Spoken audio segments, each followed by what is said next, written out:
So fuel is on the brink of a new surge, dashing any hopes of long-lasting relief.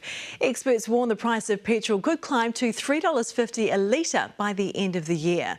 The comments come just a month before the government's temporary fuel tax reduction expires. Well, for more on this, let's bring in the AA's fuel spokesperson, Terry Collins.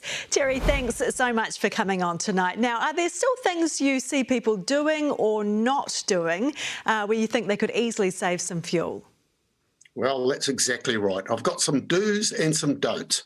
So the first one's a couple of things like a do. If you can, let's be sociable, carpool. It's one of those things that we used to talk about, but we don't do it anymore. Join up with some friends, all to go together in a car. One of my don'ts is don't be Bigfoot. That is, take off from the lights, accelerate and put your brakes on when you get to the next light. That uses 40% more fuel and 5 times more emissions because over 50% of your energy is used in the acceleration. So just don't do that in an urban environment. If you live in a rural city or you're driving on a highway, you know the difference between driving at 90 kilometres an hour and 120 kilometres an hour is 20% more fuel use. So if you stick to that speed limit and you're going to drive much more safely and you're going to save yourself some money.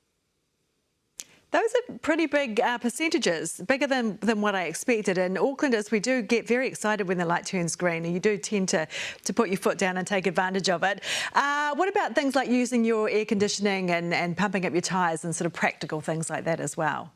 All the practical things. Look, you fill up your tyres, and if you've got the chance, you can buy what's called low resistance tyres.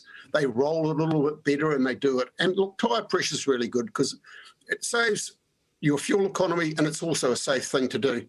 The other thing is don't be a drag. Take that roof rack off. Take the box off the top.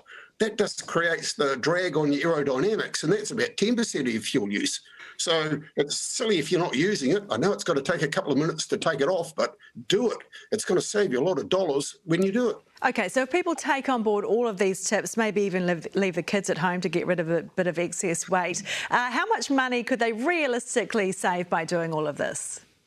Well, I can remember years ago when I worked for Eka, they had a Ford Mulu, a V8 ute, do between 23%, I think, and 25% better fuel efficiency than what the manufacturer said it could do, just by the way that the drivers drove it. They drove it. What kind of dollars and cents are we talking, though?